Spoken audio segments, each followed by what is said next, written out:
Deus semper consolazione gaudere per Christum Dominum nostrum. Amen. Sed sapientiae. Ora pro nobis. In nomine Patris et Filii et Spiritus Sancti. Amen.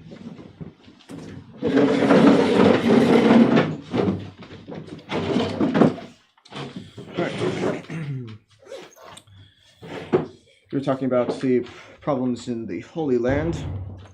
Now, there are problems everywhere, but specifically in the Holy Land, in the newly established or relatively recently established within the less than 100 years from the point at which we're looking at right now.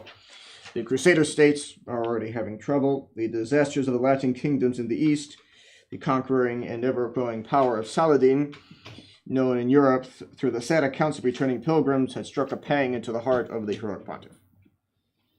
So he died deeply regretting his inability to repair these evils and to secure in Palestine the glorious fruits of Godfrey's conquest. So that's a reference to Godfrey de Bouillon, the leader of the First Crusade, which was, we can now say in retrospect, definitely the most successful of the main crusades. There are other, we mentioned already the beginnings anyway, the start of the preparations at least of the crusade fought against the Albigensians in southern France. But that can be characterized as a crusade as well, but it's not listed amongst the major ones. So the first crusade was the big one in a sense, or one of the biggest ones that actually resulted in the capture of Jerusalem from the Muslims. The Second Crusade was more or less a reinforcement of what had been won in that. And the Third Crusade, we will see shortly. That's also another very famous one. The Fourth is easily the most infamous. But we'll see. There were others beyond those as well. So, Alexander was preceded to the grave by Louis VII of France and Manuel Comnenus, Emperor of Constantinople. Louis had left the French throne to a hero, Philip Augustus, so a national hero for the French, and we'll see. He was definitely a very powerful French king. There's no doubt of that. Not without I'd say there are no good things to say about him or anything, but you just always have to take that with a grain of salt coming from a French author. Anything he says about a French monarch. So Manuel Comnenus had done much to redeem his treachery towards the Crusaders by his attachment to the Holy See in the struggle between Alexander III and Barbarossa. He was succeeded by Andronicus Comnenus, who inherited all of Manuel's vices without a single redeeming trait of virtue. So, not a very glowing report of him, and we'll see. We'll see more about that. So, Pontificate of Lucius III, no need for that giant SO right there. At the death of Alexander III, the cardinals assembled at Velletri conformed to the decrees of the 11th General Council touching the pontifical elections. Ubaldo Alucingoli of an illustrious family of Lucca received 2/3 of the votes. Remember, we mentioned that was established, the necessity of a 2/3 majority to win the papal election, and was raised to the chair of St. Peter under the name of Lucius III. The Romans had not yet given up the republican theories taught by Arnold of Brescia. The papacy, controlling without opposition the whole Catholic world, was shut out from its own capital alone. Lucius, left to the shadow of a Roman Senate to die a natural death by its own innate weakness, and fixed his residence at Verona, where he was visited by Frederick Barbarossa. So it's interesting that Rome was always theoretically, well, not always, it was not founded as a republic, it was founded as a kingdom, but then shifted to being a republic at a certain point, and then always theoretically remained that. Even under all the emperors, it still had a senate, which is, of course, characteristic of a republic. Kings don't have senates. But even so, the senate became just something that would do the bidding of the emperor. The emperor was very much a king, and they didn't call them that. That was, for whatever reason, the Romans hated the word king, rex.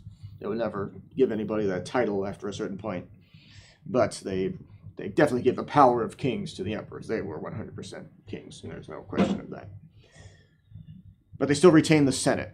That was still a recognized body in Rome. They still did things, but it was all, the emperor had all the power. He was treated as a god. Anyway, a peace had been concluded between Alexander III and the emperor. The Lombard League still had not laid aside its arms. Barbarossa had familiarized the world with perjury by too many examples within a single day to justify Italy in trusting its destinies to the imperial pledge. But the teachings and experience of misfortune had changed the heart of Barbarossa, and the last years of his life were a condemnation of the first. So he did turn himself around. We'll see that. In 1183 AD, at Constance, the emperor signed a final treaty of peace with the Lombard cities and republics. So it's historically the case that republican forms of government usually only work on a small scale. So Venice, the Republic of Venice, for example, that lasted a long time. But even so, it was a small scenario, small situation, a city-state, really. Yes, part of the region of Italy, but really just a city-state. Republican governments can work in a small situation like that, but generally speaking, doesn't work very well for very long. It's just too cumbersome. All right. This treaty became the groundwork of the public law of Italy, and it is comprised in the body of the Roman law, which it completes. Lucius III nobly carried out the fearless policy of his predecessor. In a council held at Verona in 1184, in the presence of the emperor, he promulgated a severe decree against the Western Manichaeism, which struck at both religion and social order. So that's Albigensianism, or at least Albigensianism is part of that. And you see that there's very little creativity among heretics. They typically just reheat, repackage, maybe modify for their own purposes, but they just represent heresies of past stages. There might be something new about heresy that gets a new name because of which it gets that new label, but generally speaking, it's more just regurgitated heresy from the past. That's usually how it is. So, by the authority of the apostles Peter and Paul, said the Pope, and therefore, and before our beloved son, the Emperor Frederick, at the request of the Christian rulers assembled from all parts of the world, we anathematize all the heretics known as the Albigenses, Cathari, Patarini, and those who falsely style themselves umiliati, or poor men of lions, or Leon. You can go either way with that pronunciation. At the formal request of the emperor and the lords of his court, we enjoin every bishop to visit, in person or by deputy, those parts of his diocese suspected of leaning towards heresy. He shall call the accused parties before his tribunal, and if they refuse to justify themselves, they shall be deemed heretics, and as such given up to the secular power. Notice that most definitely the civil power should be involved in the punishment of heresy, but only after the heresy question has been assessed by the church to be a heresy, because the state does not have the competency to judge heresy. Not usually. There might be, yes, members of the state who could, but in principle, the state is not supposed to be judging matters of faith. That belongs to the church. But once that has been established, okay, this person is a pertinacious heretic, then, and the church has given its sentence against that person, then, yes, it is entirely justified and, in fact, good and necessary that the state be involved in the punishment of that person. But once the church has had its say in the question.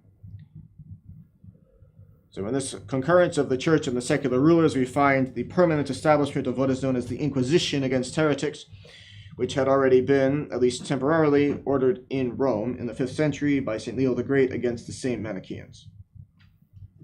So, yes, an inquisition is nowadays that's associated with oppression and tyranny, but in fact, inquisition, all that really means is to inquire into someone's heresy, and we've seen what that is precisely. That is an entirely necessary thing, and it is also in many places actually a function of the state.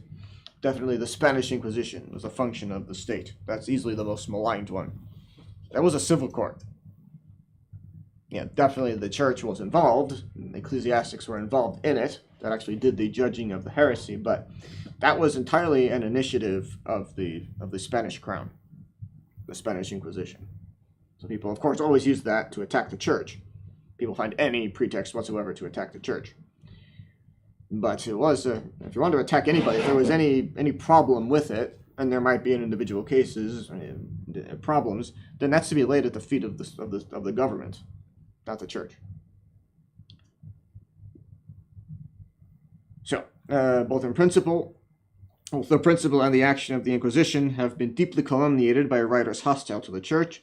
It has been described as, in principle, an encroachment of the spiritual power, upholding by armed force the teachings which concern only the conscience and spiritual rule. So, that the accusations nowadays are nothing so specific or refined. It's just trying to make people scared and think of the church as being something horrible. That's it. It's really just on the level of making children scared by talking about monsters under the bed. I mean, that's the level of it nowadays.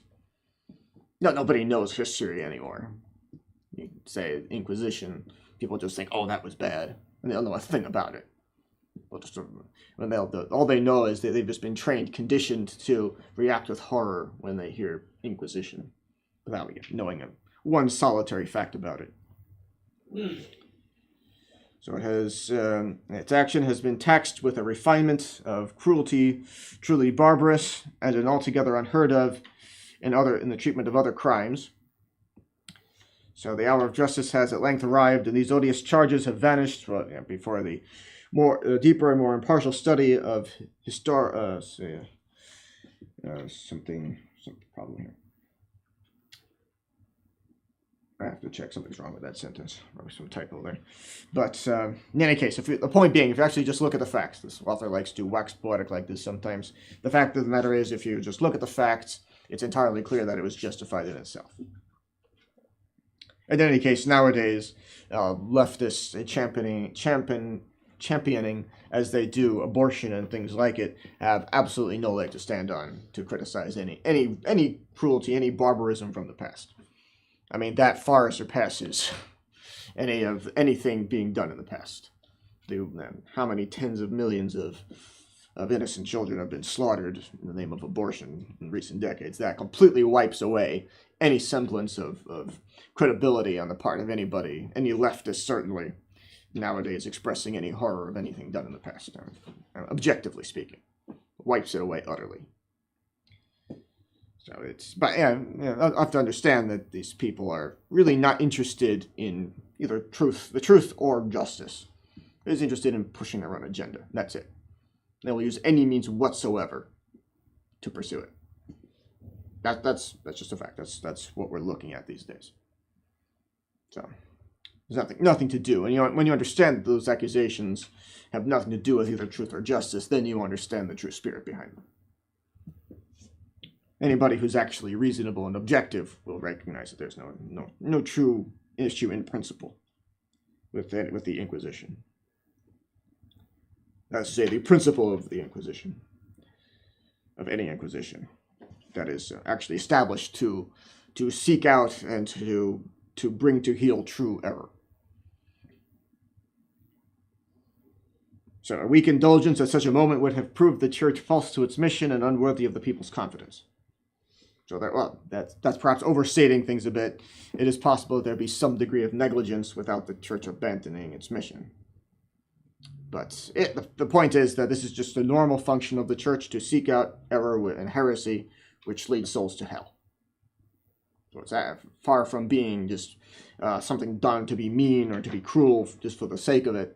It's actually an act required by both justice and charity that heresy be sought out and eliminated. And just as much, all far more so than it's necessary to bring a contagion under control. Heresy is a far more dangerous contagion than any virus ever could be. Than any kind of contagion spreading in illness that kills people instantly. Heresy is far more dangerous than that. It kills souls for eternity. But you have to recognize certain things, such as the existence of hell, the immortality of the soul, and that God exists who will punish those who die guilty of grave sin for eternity. You have to recognize such basic things as that in order to understand just how insidious heresy is. Keep in mind that is amongst the gravest sins possible to commit. It's possible. There maybe the direct hatred of God. That's worse. But aside from that, heresy is either the very worst or up there amongst the very worst. So, and because it's sinning in such an intellectual way as by the sin of heresy, man sins in the manner of the devil. There are sins that are more shameful. Yes, sins against the sixth and ninth commandments are more shameful, because then that way a man sins and makes himself to be like an animal. But in sinning by heresy, it's much more intellectual and involves a great deal more malice, and just like the sin of the devil, which was purely intellectual, man sins much more in that manner, in sinning by heresy. Yeah, the sin of the devil is intellectual and spiritual entirely. Obviously, it did not involve anything physical. The devil doesn't have a body, so that was impossible. So it was a sin of pride, involving the intellect, of course, that the devil committed. And heresy is very much along similar lines. It's possible to be as pure as an angel, but as proud as the devil. And that's worse than to sin, than to make oneself to be like a wild beast. It's far worse. Yeah, which most people don't understand. That's very little understood, even by many traditional Catholics, just how extremely serious an accusation it is to say that someone is suspect of heresy. That heresy is a word that tends to be thrown around. I mean, there are looser senses of heresy. But when you're talking about theological matters, and say that this or that is heresy, that is extremely serious. It's hardly possible to overstate the seriousness of that. Yeah. Anybody who doesn't know that shows his ignorance in dealing with those matters, or at least a gross lack of care, which also is disqualifying. I mean, if he understands that and just uses it loosely, then that's all the more disqualifying than is even a gross ignorance, because it shows an utter lack of care for what he's dealing with. And if that's culpable, that is also horrible. So, as a spiritual society, using first but spiritual weapons against the enemies of order and religion, when her censures were disregarded, then, at the formal request of the emperors and princes of Christendom, she gave up to civil justice the rebels she could not subdue. So that's always the first course of action of the church in dealing with heretics, is to give them warnings. There are to be 2 warnings involved in the process of trying a heretic. And if he doesn't repent after those, then the legal process begins. And they're, of course, given at every step of the process a chance to recant their heresies, to repent. And only if none of that works, then they're to be handed over to the state to be tried for heresy as a crime against the civil order, as a crime of treason, in fact. It's put on the same level as treason, as well it should be. For reasons we've talked about, but in essence, it boils down to the fact that a rebel is a rebel. And a rebel against the authority of God as the author of the supernatural will certainly also rebel against the authority of God as the author of the natural order. And the authority of God as the author of the supernatural is, of course, invested in the church, whereas the authority of God as the author of nature is invested in the state. And so, if somebody rebels against the authority of God as the author of the supernatural, he will certainly rebel against the authority of God as the author of nature. The author of the natural order, you might say. So yes, it is entirely in the interest of the state to discipline heretics. Insurrections at the present time fall within the jurisdiction of the civil courts alone. In the Middle Ages, the guilty parties enjoyed the guarantee of two jurisdictions. They fell under the sword of civil justice only when they had cast off the merciful intervention of the Church. Time has swept away in its course the public right of the Middle Ages, and who shall say that humanity has gained by the change? Yeah, things are not more just now than they were then. Far from it, actually. Quite the opposite. All right, so I'll go retrieve some more notes.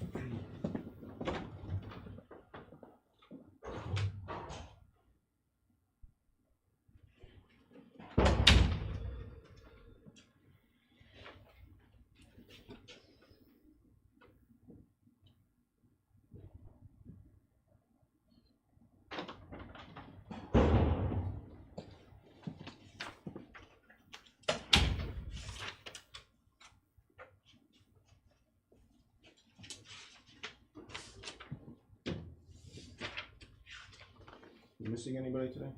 Thomas Holm. Always somebody missing.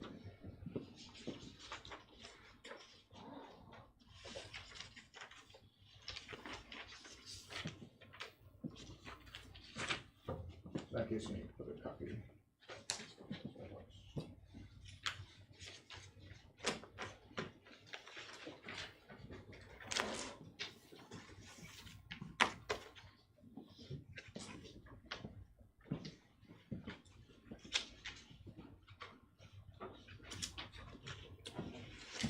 All right.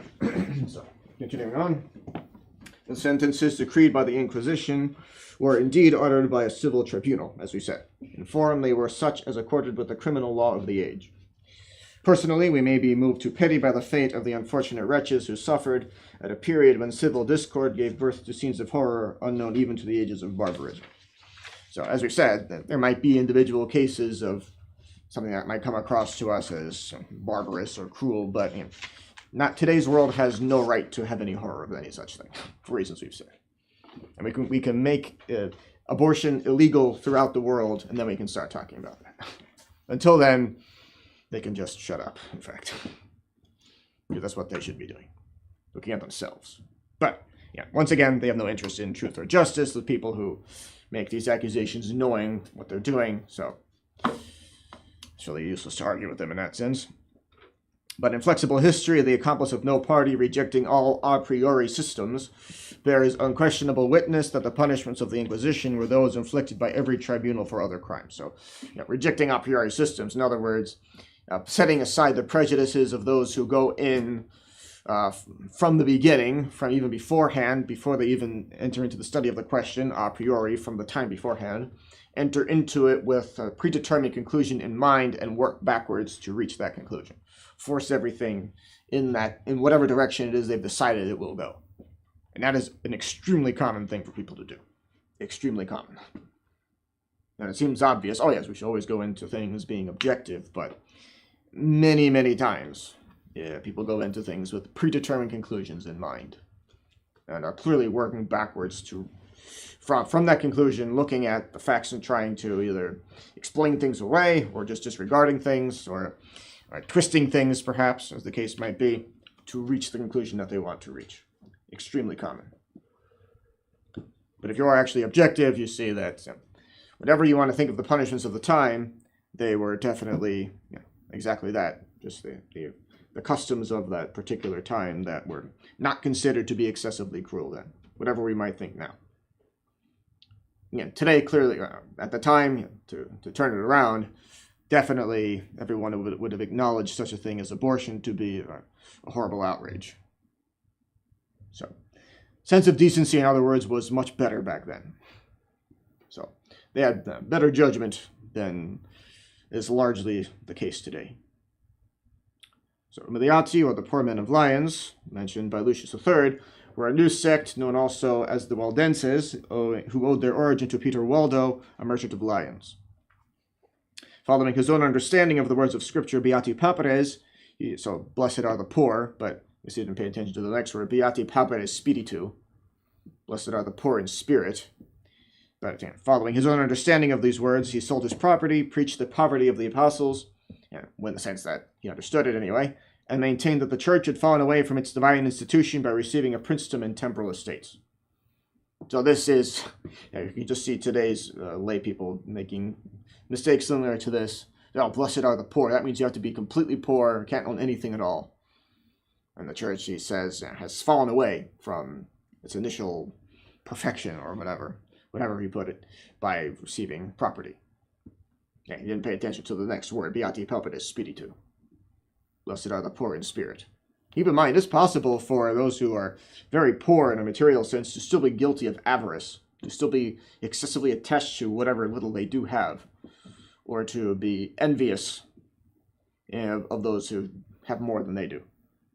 Whereas it's also possible for someone who is very wealthy in a material sense, who possesses a great deal, to be completely detached from it, and in that sense to be poor in spirit.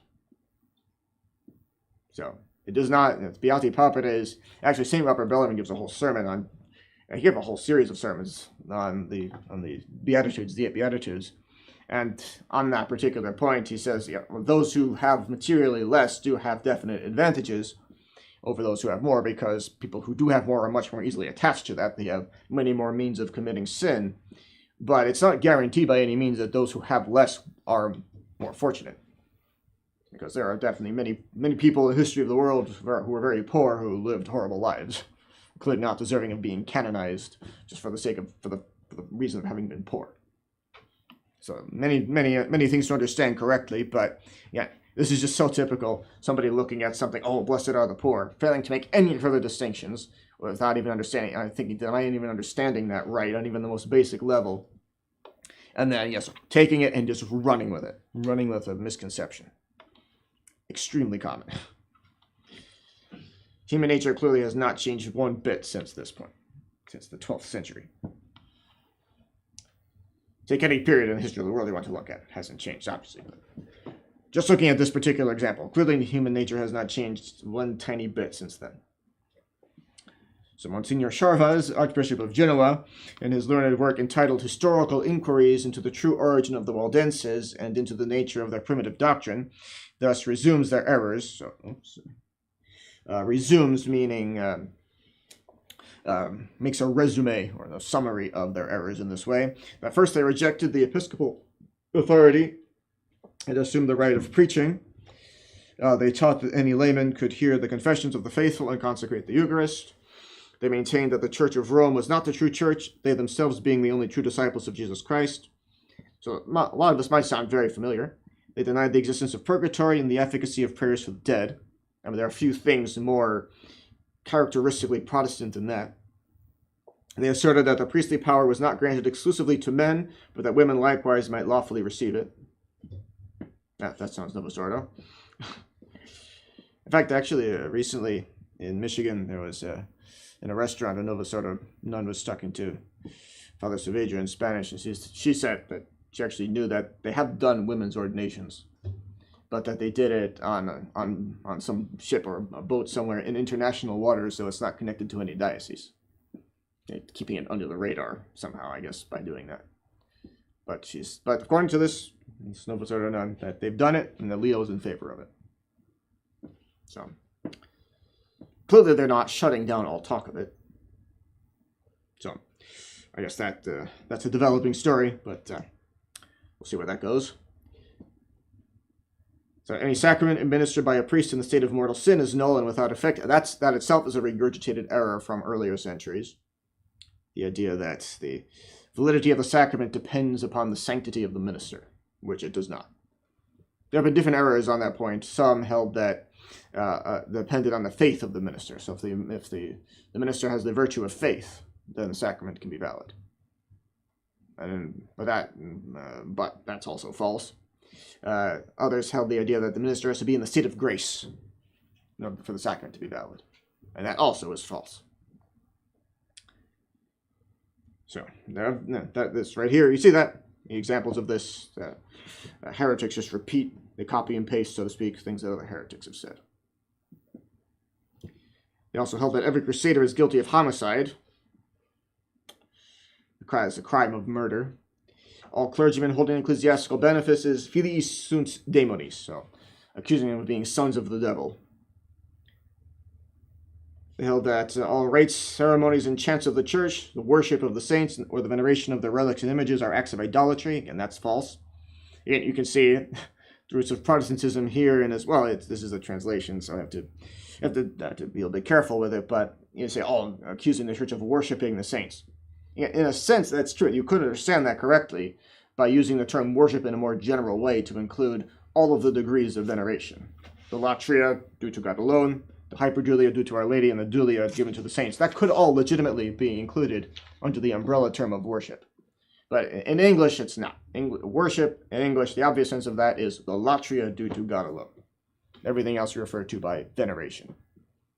But it could be used in a general sense. Of course, then every accusation leveled by heretics against the church of improper worship being given, it's clear, again, they don't make those distinctions in their own mind, those degrees of veneration, so their accusation is that it's that Catholics give to Our Lady or to the saints to give the veneration due to God alone. That's the accusation, and that is false. So when they say Catholics worship Mary, what they intend is something false and is to be denied. No, that is not true. It could be understood correctly, but what they mean by it is something false, clearly. So divorce is unlawful under all circumstances. And keep in mind, divorce in the past did not mean what it means today. Divorce, the idea of divorce today is, theoretically, it can't actually be done, of course, but the severing by the state of a valid marriage bond. That's the idea of divorce. And that, of course, cannot be done by the state. But divorce, divortium in Latin, as is almost always the case, has a broader sense than divorce, than the English cognate. So divortium in Latin just means a separation. So separation of married persons. And it's true that in principle, those who are married have an obligation to live together. Those who are not married, of course, are obliged not to live together, not 1 second before their marriage, before they actually exchange their vows and thereby form the valid marriage bond. But also, after they form that valid marriage bond, they have an obligation to live together. That is true. But the distinction to be made is that there are reasons serious enough to dispense them from that, either temporarily or perpetually. And so there are various examples as to why they might temporarily live apart. So the husband has to travel for his work or something. He has to go on an extended trip. That's potentially a serious enough reason for them to live apart for some time. He returns home afterwards. But that is potentially a reason for temporarily suspending the cohabitation to which they are bound, the living together to which they are bound. But there are also reasons why it might be perpetual. So, classic case, adultery. Now, there are other potential reasons, but that's one of them. And in that saying, divortium meaning a separation of, under lawful. They hold it lawful under all circumstances, and that is also not true. It's not lawful of course. The separation of married persons is not lawful under all circumstances. And looking at this here, they might mean that in the sense of separation, the severing of a valid marriage bond. You have to look into exactly what they mean by that, but that statement is wrong no matter what. It is not lawful under all circumstances. Of course, the true severing of a valid marriage bond cannot be done by any human power. And divorce in the sense of just separation, which they may mean that at this point, given the time period that we're looking at, is not lawful under all circumstances. So the teaching of the Waldenses proved them to be the forerunners of Luther. Hence, there has always been a favorite argument with the Protestants that the Waldenses were not a new sect and that their doctrines could be traced back through successive ages to the time of the apostles. What might be true is that we said that they were themselves clearly regurgitating previous errors. It might be that some of these heresies could be traced all the way back to the time of the apostles, but were not taught by the apostles. Just a tiny little distinction to make. Existing at the same time as someone does not mean embraced or espoused by that person, obviously. So these interested pretensions of Protestantism, and that's a fancy way of saying that they make believe these things because it's useful for them. These interested pretensions of Protestantism have been triumphantly refuted by the learned Archbishop of Genoa in the work already quoted, and later by Monsignore Palma, secretary to His Holiness Pius IX, in his Prelecciones Historicae Ecclesiasticae. This book was actually written, if I recall the date correctly, during the reign of Pius IX. So, the Waldenses, like every other heretical body which has at any time thrown off, the yoke of the Church, were positively a new sect. They broke off from the great Catholic unity. Right, so the words addressed by Tertullian to the Marcionites may with equal firmness be applied to the Waldenses. Are they of Christ? No, they date from Peter Waldo. So that's paraphrasing or replacing Marcion, the name Marcion, with Peter Waldo. But that could be held of course, any heretical sect. Are they of Christ? No. They date from Martin Luther, for example, or maybe somebody else who came after. Because these Protestant sects just multiply endlessly. Remember, there was a recent split amongst the Methodists just within the last few years over the question of whether they were accepting gay marriage or not. The more liberal ones accepted it, and the more conservative ones didn't, and they split over that. Now there are two more sects. Well, they've added one more to the overall number by that split. There are now multiple versions of the Methodists. The Methodists, that's just about the most generic vanilla Protestantism you can get. When you think of just common standard Protestantism, the most bland version of it, so to speak, that there is, that's Methodism. Lutheranism is the original. Methodism is the most watered down, so to speak, version of it that there is. So Lucius III died a few months after the close of the Council of Verona in 1185.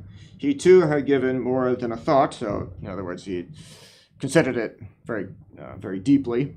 The deplorable state of Palestine and the Crusader states there, but time failed him to organize the force he purposed to send to the help of the East. So he wanted to send another crusade, but he died before he could. So Pontificate of Urban III. So notice that it's quite short, but even so, there are certain things to say about it. So Cardinal Hubert Crivelli was unanimously elected Pope at Verona on the 25th of November, 1185, and took the name of Urban III, while in the east, Andronicus, driven from the throne of Constantinople, expiated his usurpation by capital punishment. So in other words, he died for that. He was succeeded by Isaac Angelus, whose name was doomed to bear the brand of history and the curse of the Crusaders as that of a traitor. So in other words, they revolted at his name as that of a traitor. The Eastern Empire was thus sinking into ruin and crime and disgrace. So the Eastern Roman Empire still had a few hundred years left in it, but rapidly shrinking both in prestige and territory, general power. For a moment, the struggle between Frederick Barbarossa and the Holy See threatened to break out anew with more fierceness than ever. The King of Sicily, William the Good, who had in 1166 succeeded his father, William the Bad, and that's interesting. Interesting set of nicknames there. Not sure how they got those, but whatever. Died at this period, leaving his daughter Constance sole heiress to his possessions. The princess was the wife of Henry, son of Frederick Barbarossa. The emperor at once caused his son to be crowned king of all Italy by the Patriarch of Aquileia and the Archbishop of Vienna. So a formidable power was thus centered in the person of the future emperor of Germany. Though Sicily depended immediately upon the Holy See, the Pope had not even been consulted in this important affair. So Sicily is something a bit separate from the rest of Italy. As I understand it, Sicily wants to be seen as just another part of Italy, but the rest of Italy looks down on Sicily for whatever reason. And it's been a place that definitely has its own history. Every part of Italy, whether you include Sicily and that or not, has its own history. Italy, think of Italy as a region composed of, in reality, smaller states. Even to this day, think of it that way. Then you understand much better how it works. That there's too many different smaller states with different ways of doing things in that nation. So much so that an arching government, federal government, so to speak, whether it calls itself a kingdom or a republic or whatever, can't work very well there. There's too many disparate elements. The current state of Italy is much better thought of as a confederation, rather loosely, all things considered, held together. And Sicily is part of that, but it's just one of those pieces of the patchwork.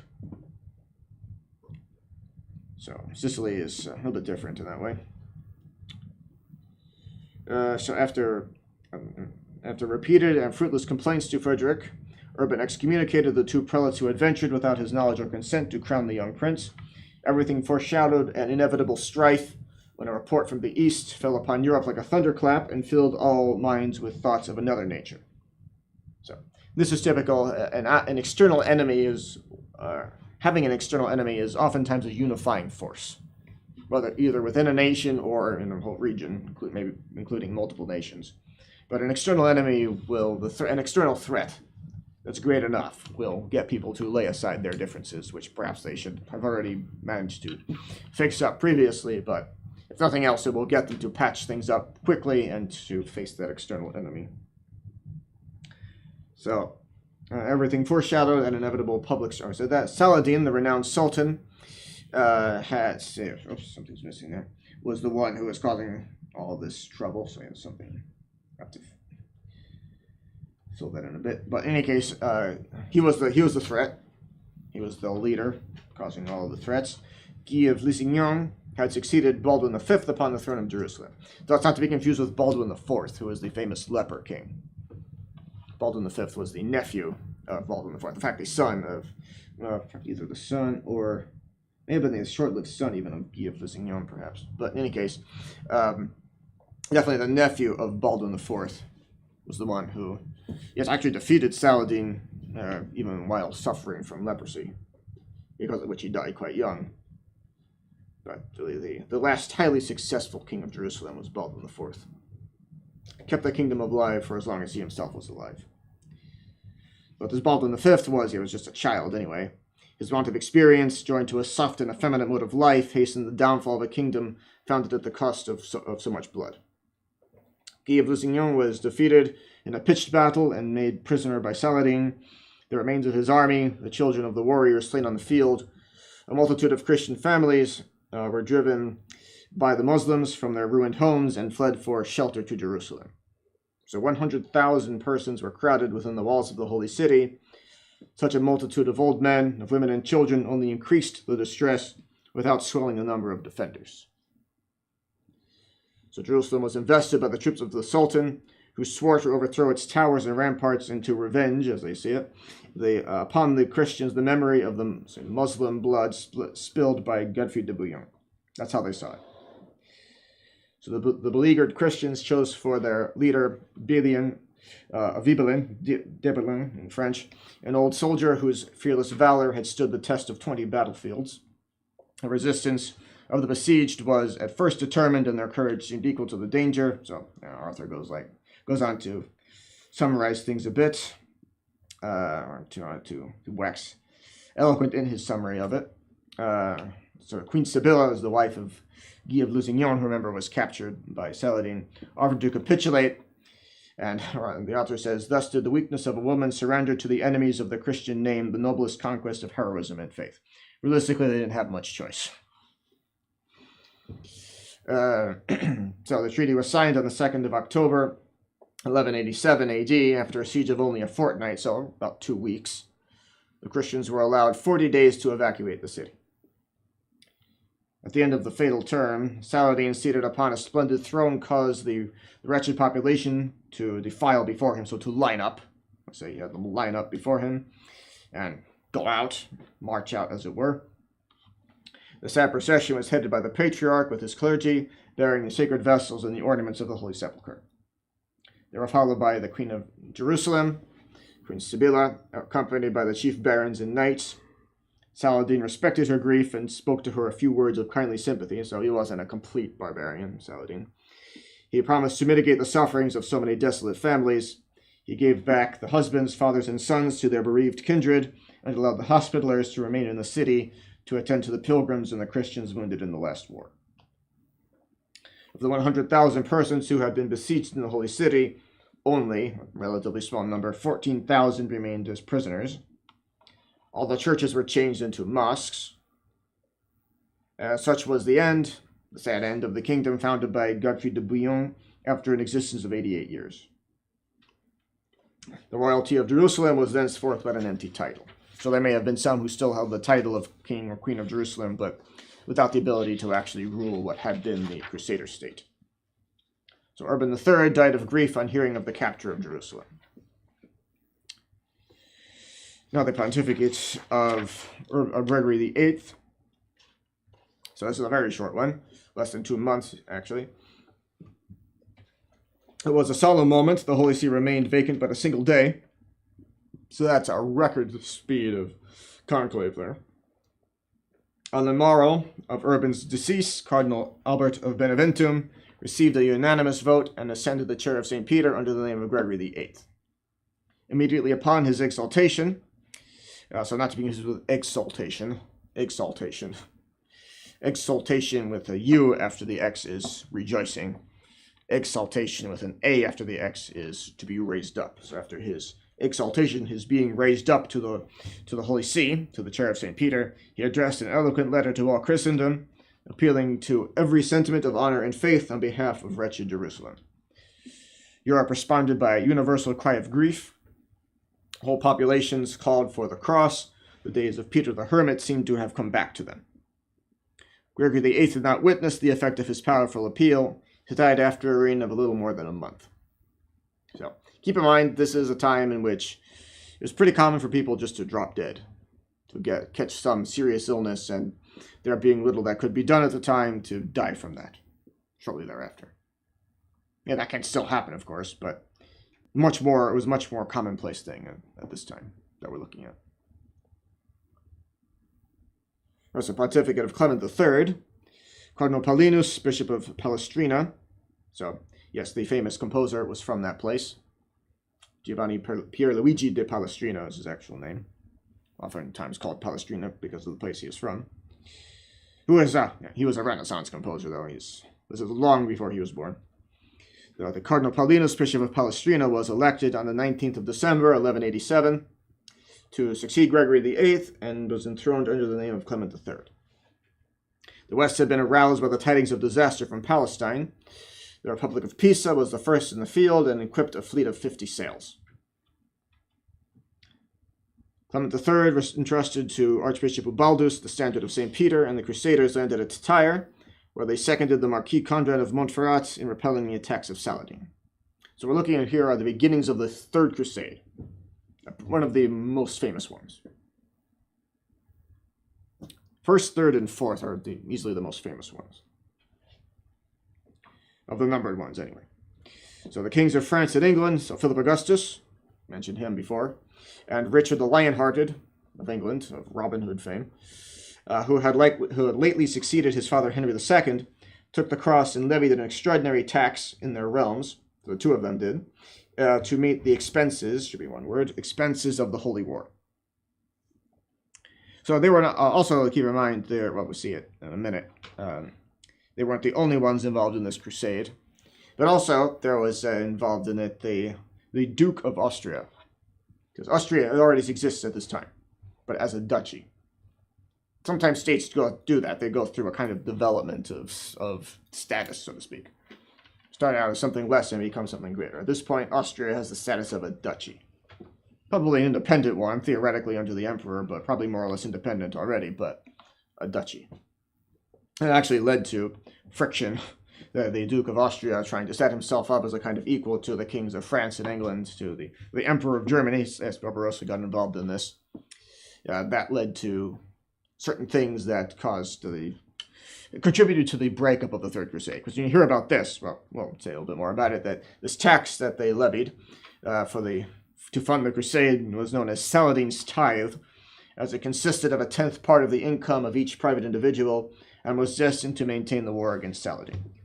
So also the Emperor of Germany, Frederick Barbarossa, turning himself around here, and his son, Duke of Swabia, led forth an army of 100,000 men under the standard of the cross. So when you look at that, the King of England, the King of France, the Holy Roman Emperor, amongst others, all involved in this crusade, how could this possibly not be successful? We'll see. They did not actually end up retaking Jerusalem. You may know that already, but they in fact did not end up retaking Jerusalem. That was the goal, to shore up all the still surviving Crusader states, retake territory lost, and most of all Jerusalem itself. It didn't work out, and we'll see why. So Barbarossa, so long the scourge of Christendom, was not to become its champion, or one of them anyway. He was first to set out and took the route by way of Constantinople, which very rarely does that work out well. They give trouble to pretty much every crusade they came into contact with. The Greeks, the Byzantines, in Constantinople. The First Crusade had trouble there.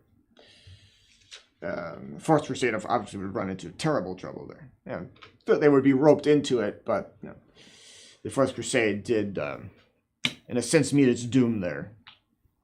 They got they derailed for the final and worst time there. We'll see that.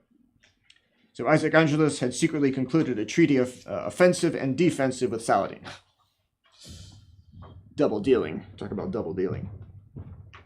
His double dealing and treachery towards the Crusaders could almost make them regret the odious memory of Manmo Comnenus. In other words, regret that he's not around anymore.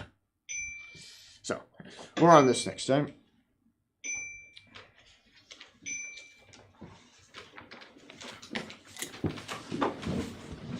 When it comes Patris et Filii et Spiritus Sancti, amen, sub tuum presidium convergimus, Sancta Dei Genitrix nostras supplicationes et despicias in necessitatibus, sera periculis conjuris libera nos semper, ut glorios et benedicta. Amen. Patris et Filii et Spiritus Sancti.